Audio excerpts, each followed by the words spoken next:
Assalamualaikum warahmatullahi wabarakatuh. Perkenalkan, nama saya Rafli Hidayat dan teman saya Siti Rojana Novitasari. Kami dari kelompok 9 ingin mempresentasikan hasil dari PPT Sumari kami dengan judul pengaruh temuan audit, tindak lanjut hasil pemeriksaan dan kualitas sumber daya manusia terhadap opini audit melalui tingkat pengungkapan laporan keuangan kementerian atau lembaga oleh Adelia Permatasari dan teman-temannya.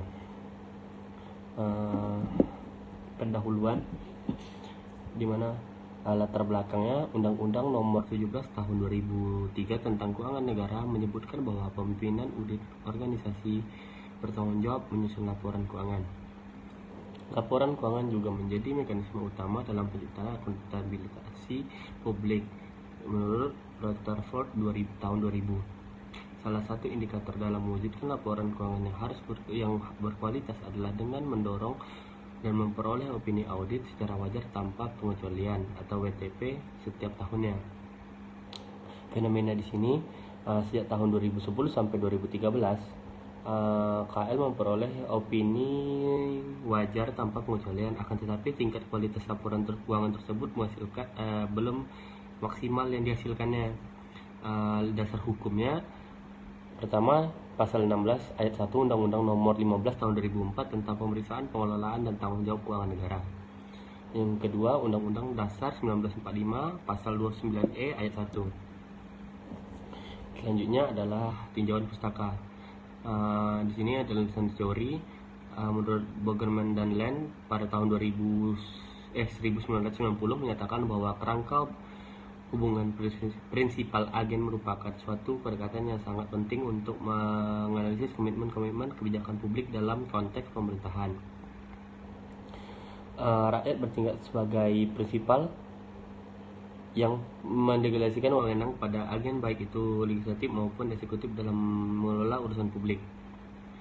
Kualitas laporan keuangannya dapat dilihat dari sinyal informasi yang diungkapkan oleh pemerintah. Semakin andal laporan keuangan, maka semakin baik opini yang diperoleh dan diimplementasi sistem pengadilan internal dalam pengelolaan keuangan menjadi lebih baik merupakan bentuk sinyal pemerintah kepada stakeholder menurut Agustin 2014. Kedua, tinjauan pustakanya, pengembangan hipotesisnya. Hipotesis pertama itu pada jurnal ini, temuan audit pada periode lalu berpengaruh positif terhadap opini audit melalui tingkat pengungkapan laporan keuangan.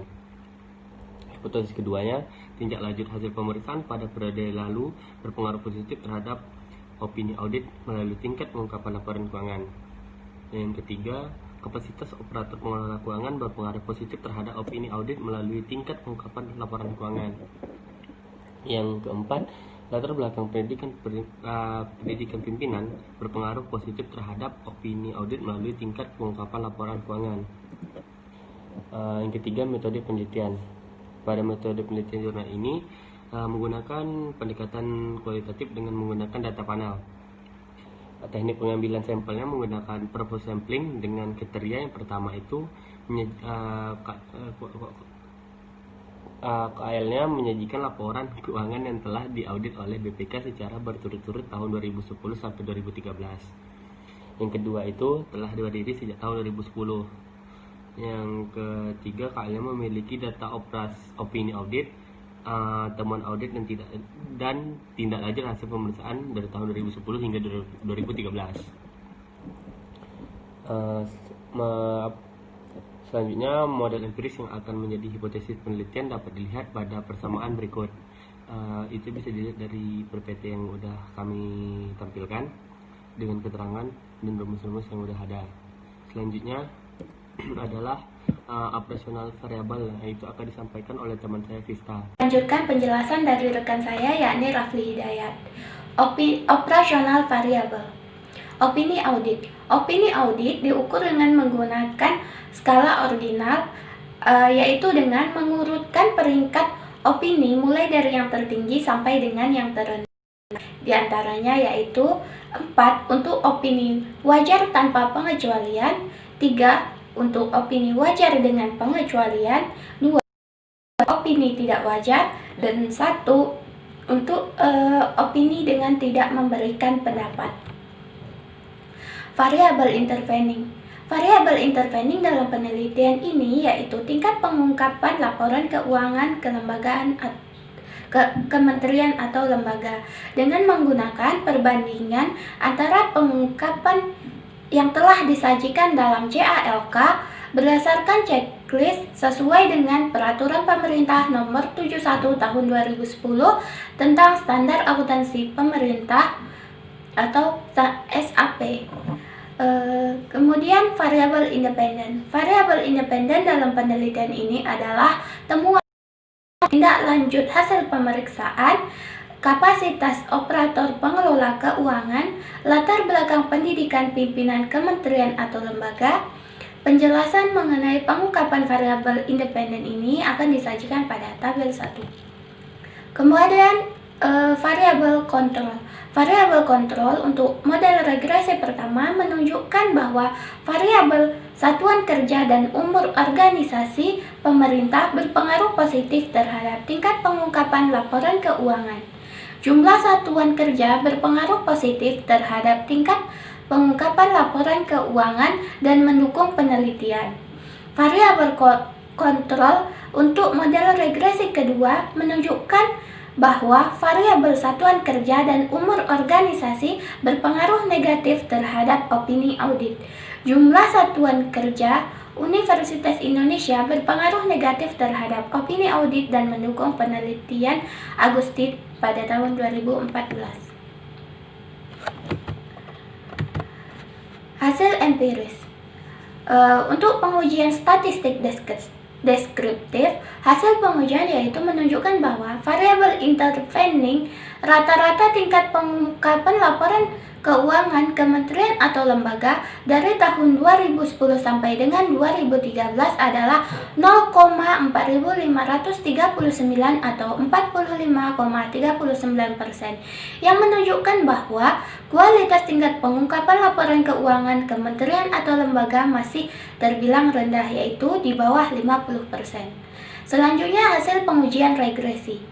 Pada tabel 4 dan 5 menyajikan empiris regresi berdasarkan hipotesis penelitian yang menunjukkan pengaruh temuan audit, tindak lanjut hasil pemeriksaan, dan kualitas sumber daya manusia terhadap opini audit melalui tingkat pengungkapan laporan keuangan.